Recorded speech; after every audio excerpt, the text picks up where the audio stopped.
and welcome to Macros with Mythili, where we take a hard look at all the major macroeconomic issues, challenges and opportunities before the country.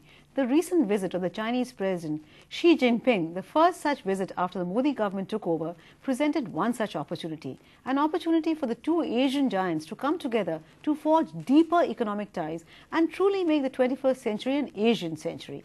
And to discuss the multifaceted nature of our relationship with our big neighbor to the east, we have with us a panel that combines the very best of academia, corporate experience and knowledge of regional economics. Well, we have with us Dr. Alka Acharya, Professor and former Chairperson, Center for Chinese Studies, Jawaharlal Nehru University, who is currently on deputation as Director and Senior Fellow of the Institute of China Studies, Delhi. Mr. Girija Pande, a member of the CII Core Group on China and formerly Vice Chairman of TCS's joint venture with the Chinese government in Beijing, who has extensive grassroots knowledge of the ins and outs of doing business with China. We also have Dr. Rajat, former Managing Director General of the Asian Development Bank and presently with NCAR Delhi, who brings to the discussion a rare understanding of the entire Asian economics. Welcome to the show. Alka, if I may start with you, the tussle between economics and geopolitics has never been more than in the Indo-Chinese concept. But can we really set aside all this mutual suspicion, the politics of it all, and forge ahead on economic relationships alone? Well, that's an interesting conundrum which has driven plenty of scholarship in international relations. I mean, does economics trump politics or does politics trump economics? In my experience, I think it's generally that when one says that politics trumps economics, that's also politics of a kind. And I think the foregrounding of certain issues at any given point of time are as much dependent on the dynamics of international relations as on the dynamics of bilateral relations. In the specific case of India and China, we see that politics has certainly been the driving force of the relationship. I mean, if you go back, the first time we signed an MFN agreement, that was way back in 1984, 30 years ago. You have Rajiv Gandhi's visit attempting to foreground economics and making a major push for setting aside the dispute and focusing on trade and other issues. Nothing much really happened. And when we come to the turn of the century, and it is only actually with Atal Bihari Vajpayee's visit, and you see the appointment of political representatives and the fact that the border is now going to be decided from a political perspective, I think that's when the shift comes. And politics really is the decisive factor in foregrounding. I mean, that's when flights are taken on for the first time, direct flights. And if you see trade figures, it's really from 2000, 2002 that you see quantum leaps. So I would say that politics has been decisive in the India-China relationship, and today there is a politics of a different kind, a politics, an Indian politics which is much more now influenced by the globalizing world economy as well as regional dynamics, and that is pushing the economy between the two countries. Mr. Pande, you just heard Alka talk about the realities of Indo-China relationship, but you recently co-authored a book, The Silk Route Rediscovered, how Indian and Chinese companies are becoming globally stronger by winning in each other's markets. But the general view, at least in India, is that while Chinese companies have made big strides in capturing Indian markets, the converse is not true. So I have two questions for you. How right is that perception, and what can we really do to remedy it, if at all? There's clearly the view in India is that there are some big Chinese names like Lenovo, Haier and Huawei, which are branded companies in China, and therefore they see some of the Chinese companies here. More than the Chinese companies, they probably see more of the Chinese goods and which are important in India, and therefore there is that view that China is gaining. Clearly, the Indian companies have also been active in China. They are the services company, some of the manufacturing companies are there, and the book that we have written is actually to dispel this issue. We wanted to write a book which is two narratives actually. One is, where does this relationship of two of Asia's biggest giants, commercially where these relationships will go. We have not touched politics, we have touched the commercial story. So that is the macro part of it. Both of these are some of the biggest emerging markets. If companies from India and China win in each other's markets, then effectively they are getting far more competitive, because these are two difficult and large markets. So if they win, they become competitive. Dr. Nag, from your privileged position in the ADB, how do you see the emerging scenario? Can we find enough synergies between the two countries for it to become a win-win for both? The short answer is yes. And I think it's not a question of can we find that. We have to, because it's very clear that no country can be prosperous in a poor neighborhood. No country can be secure in an insecure neighborhood. Therefore, I fully agree with what Alka talked about, politics and economics being very meshed with each other. I think there is a very significant potential for both India and China. China is just getting past that demographic bulge. India still has distance to go. India has a large market. China has significant comparative advantages in manufacturing. India has to move up that ladder. So I think trade possibilities, the Silk Road that we just heard of, not only the Silk Road physical land, but also the digital, also the maritime. So tremendous potential, trade, and therefore in terms of peace, prosperity, politics. Yes, I think these two countries will drive the world, and therefore they have to cooperate. I don't think there's a choice. It's a question of how best to do it. Alka, we've heard both our panelists say that there's no choice, we just have to cooperate. But can we really deepen our economic relationship when there's so much mutual suspicion? In the first place, I think security issues have certainly caused in some kind of impediments, but they have not really barricaded the road to India-China economic cooperation. If you look, despite the distrust, you still have China as India's #1 trading partner today. There are issues in the bilateral relationship, we won't go, but it is the fact is that China is your biggest partner. Second, Mr. Pande's book is of course one such, but there are other studies which show the extent of the Chinese involvement in the Indian economy today also. So I think suspicions and mistrust notwithstanding, the two countries have moved ahead. And look at the fact that while there was a different government in power at the center, states, and particularly the current Prime Minister's own state, was entering into intensive engagement about Chinese. Look at the amount of Chinese investment that comes into Gujarat before the change of government. So I would say that we need to, recognize the fact that, this is the era of color TV, and issues are not black and white anymore. There are shades of gray in this whole. You talk to businessmen, they have a very different way of looking at the whole picture. So we need to evolve a comprehensive picture. Question again, taking on from what Dr. Nag just said, do we have a choice? And I would also like to pose the teaser, does China have a choice? They have those trillions, we require investment. I think the #1 domestic priority in this country today is development and modernization. And China is the biggest and the most obvious choice. China and Japan to some extent, but there are a lot of complementarities in the India-China scenario which make it easier. So the question really is, how do we constitute and formulate a framework which can keep our sensitivities and our security issues in mind, but expand this in a very, very proactive fashion? I think the window of opportunity is shrinking rapidly. Dr. Nag, you've been, I wanted to ask you, because taking off from her, you kind of watched the Asian economy sitting in the ADB. Is suspicion part of any kind of relationship with China? Because China has problematic relations not only with India, but with Japan, with South Korea, but all these countries have managed to forge ahead on economic terms. What is it that they've been able to do that we are not able to do? I've always said that East Asians, compared to South Asians, are able to discuss history and then put it aside and discuss economics and trade. In South Asia, we somehow always talk about history and not get out of it. And therefore, to fully agree with what Alka said, I think China and India need each other.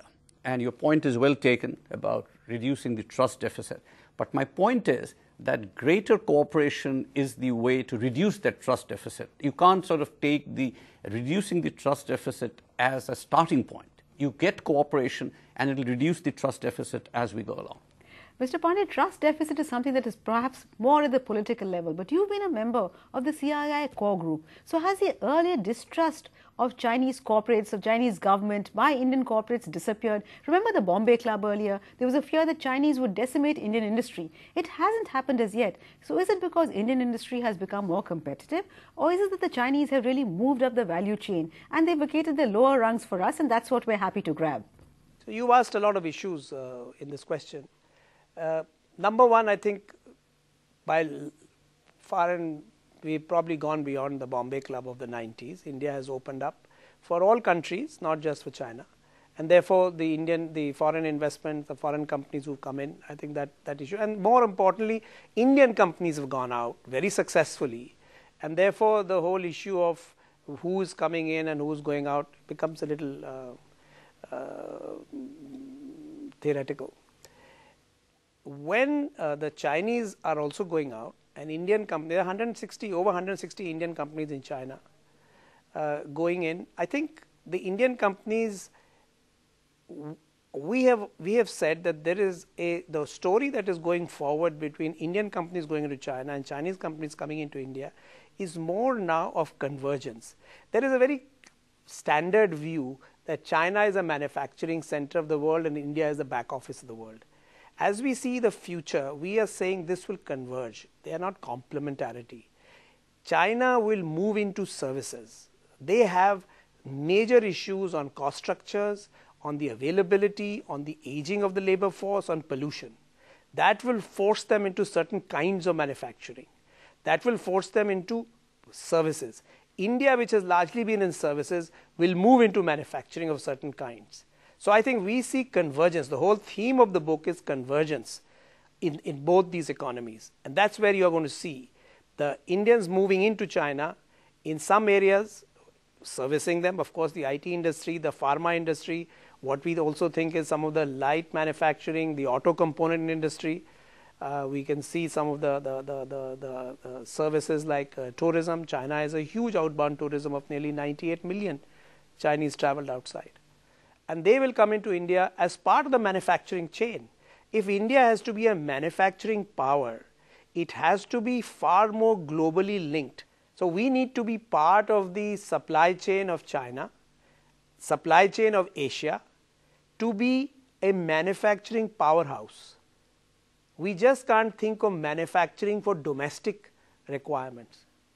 And that is what I think the whole equation will shift to. So clearly we moved a long way from the Bombay Club, and China and India, we are converging. We're not just complementing each other, but we're converging. But I'm afraid on that note, we have to slip into a very short break. But please do stay with us. We'll be back very soon. Welcome back. You're watching Macros with Mythili, and we're discussing the future of Indo-China's economic relationship. What is the future of that relationship? Dr. Nag, just before the break, Mr. Pande was talking about value chains, and it is a fact that the entire way production is done in the world today has shifted to integrated value chains. Now, China is very much part of the value chain, but except for auto, India is nowhere. Why can we not get onto that, or have we already missed the bus? I don't think we've missed the bus, but I think the window of opportunity will be limited. The key condition for this is infrastructure. We need much better connectivity.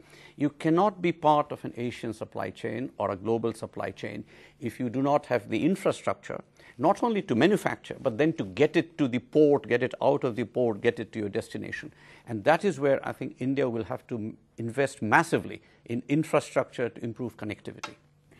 Alka, how important is infrastructure been in China's development? How critical is it? And there was always the argument that China has spent, most of its early years spending on infrastructure and not focusing on consumption, whereas we did it the other way around. Has that changed? Can we draw on each other's strengths? I think if we are looking at it in a sequential fashion, then clearly infrastructure building has to take priority. You cannot hope to achieve all that has been said just now if you don't have the roads leading to anywhere. And the unfortunate part is that there are, even after 60 plus years of independence, we still have parts of the country which are inaccessible. I mean, look at your entire northeast, although there is an attempt to remedy. So I think somewhere this critical importance of the sequence of infrastructure at the stage of your economic advancement is critical. We can still move in, but I don't think it is something that we can do alone. I mean, you have to either look at an area which is going to be completely foreign to the entire setup, the political economic setup in the rest of the country, almost as if it wasn't a part of your country. Today, strategic thinkers are actually pointing to the absurdity of a strategy which kept an entire region undeveloped because you were afraid that the Chinese would come down the mountains. Now, I think we have to again see the big picture. Global supply chains being a part of it, think globally and so on, but what is first the critical need of the hour, I think, is the domestic demand for development and modernization, and that has to be the basis. I think the more you move into a higher and higher stage, if your foundations are weak, which is the state at the moment, you cannot build a really great kind of edifice on that. And the current framework seems to me quite clearly one in which domestic growth and development has been prioritized. In fact, Mr. Modi's outreach to China is as much impelled and motivated by the need to sort of push the domestic development agenda as the need to put India on the global economic map. I couldn't agree more with you about the need for northeastern development. And I think putting it in a slightly larger context, you need the northeastern development for India, but also for the greater sub-regional cooperation, connectivity with Bangladesh, further on connectivity with Myanmar. So India-China relationship has to be seen in the context of the entire sub-region. China moving southwards, i.e. through Myanmar, Thailand, India moving eastwards, its look east policy, I think all come together only if we focus, as Alka just said, on the northeastern development, and that's going to be a very critical part of this entire equation. Well, India and China both will be part of the RCEP, and that's, I think, going to be very important. You know, there are these mega regional trade arrangements, but I think we should recognize that India and China by themselves are very large trading partners and have huge potential. So the important point is to see how India and China, along with ASEAN, along with the East Asian neighbors, Japan, Korea, Australia, New Zealand, further south, are going to be part of this larger picture. And there, I think India and China have to first get their bilateral relationship on a very strong anchor. And this is why the Chinese president's visit to India was so important for political symbolism, obviously, but also really for very nuts and bolts economics is, I think, very critical. Mr. Pande, Dr. Nag talked about the nuts and bolts of economics, and you worked in China for many, many years. What is it about China that gives it such a huge competitive advantage in manufacturing? Where does it have an edge over India, and what can we learn from them? So I have watched China from 1980s when I was in Hong Kong earlier, and then now based in Singapore, I have built businesses in China. The manufacturing advantage of China hasn't happened in 1 year. It started right from 1978 when Deng Xiaoping opened China and Shenzhen to the first SEZ in China. And thereafter, the Chinese, through the SEZs, through very large doses of foreign investment and foreign technology, picked up manufacturing. They picked up manufacturing through the use of heavy foreign investments into the SEZs, the zones, across the eastern seaboard, right down from south to the eastern seaboard of China, and the whole manufacturing revolution started. It started with cheap labor. It started with availability of labor. It had the ability to look at low-end manufacturing, and slowly they moved up the value chain as they became part. And when China joined the WTO in 2001, they became part of the global supply chain, and then they had export manufacturing. So the whole volume scale of manufacturing became global, became export, and became successful. So China didn't become factory to the world overnight. It was a slow process at which they really worked. But on that note, I'm afraid we slip into another break, but please do stay with us. We'll be back very soon. Welcome back. You're watching Macros with Mythili, and we're discussing the future of Indo-China's economic relations. Alka, before we slipped into the break, I could see that you wanted to respond to something that Dr. Nag said. So please do go ahead. It was really with regard to trading blocks and the politics that is also, moving many of these issues. Let's look at a larger picture. I think the moment you start seeing what countries like India and China can do to actually leverage the significance of their economic weight in the emerging blocks, I think we are looking at a huge potential in terms of transforming global financial, economic institutions, trading arrangements, bringing about terms favorable to the developing countries. Look at this entire BRICS endeavor. There are many people who would shoe it down, but the BRICS Bank, and then the Infrastructure Development Bank, and then the whole Afro-Asian world coming together. These are shifts which are actually coming out of the dynamism of the developing world, which is suddenly now taking a bigger and bigger slice of global in the global economy. How is India going to position itself vis-a-vis this? You can see that we could think in terms of a really grand vision here. The Chinese, of course, are talking of the Silk Road. It's while they have sort of made it their own thing, but it's not something that is only China's. The Silk Road has emerged out of the confluence of Asian movements through history. Can India position itself vis-a-vis these now huge shifts, connectivities, groupings, economic bases? Can it leverage its strengths and its historical, I think, significance in this area to become a confluence, in a sense, of these movements and shifts? But for that, it will have to get its act together. We'll have to get our act together, Dr. Naga. There's a lot of things that we can do together. But the fact is that India and China do compete for resources, particularly natural resources, over large tracts of Africa, Latin America. So can we also be rivals and cooperate, or are the two quite divorced from each other? You cannot be both rivals and friends. No, you can be, and you must be. My feeling is that each country, and India and China are no exception, must look at it from the point of view of what I call enlightened self-interest. But slightly longer term, not sort of tomorrow. And in that context, exactly as Alka was saying, all of these come into play. I think I remember reading somewhere a piece by Dr. Raja Mohan, and that sort of captures it. And he said something along the lines that India needs a policy which is neither foolishly romantic nor stupidly hawkish, and that applies to China as well. So I think there is an area of confluence of the interest. Of course, we'll be rivals. We'll be rivals for resources, we'll be rivals for influence. But if it is handled in the right context, that win-win proposition, I think, is still very valid and viable. Okay, so I would ask you to wrap up the future of Indo-China economic relations in just about a sentence or so. How would you put it? We have a common stake in each other. I think peace and prosperity, which is good for both, is important for each other. And we need to learn from history, both India and China, but hopefully not be a prisoner of it. Okay, not be a prisoner of it. Alka, the last word is yours. Is talk of Chindia, etc., just romantic nonsense, or can it really happen, and in our lifetime? Okay, I think I will go with three propositions. Number one, desperate need for change of mindsets. I think we have to shift the way we are looking at this relationship.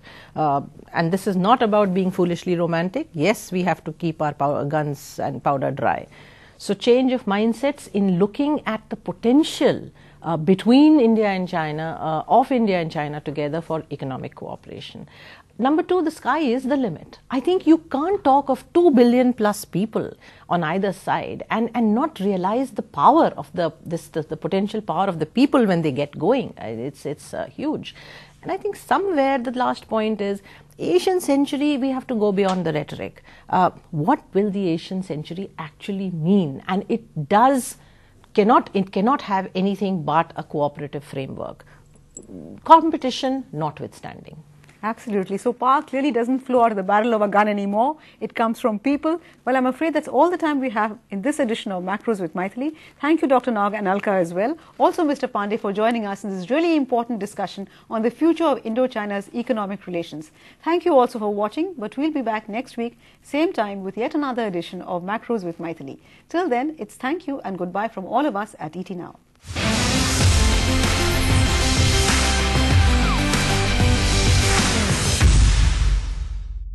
Find us on Facebook at facebook.com/ETNow and don't forget to click the like button. You can also follow us on Twitter at ETNowLive. To stay updated with all our programming, hit the subscribe button on our YouTube channel by logging on to youtube.com/user/ETNow.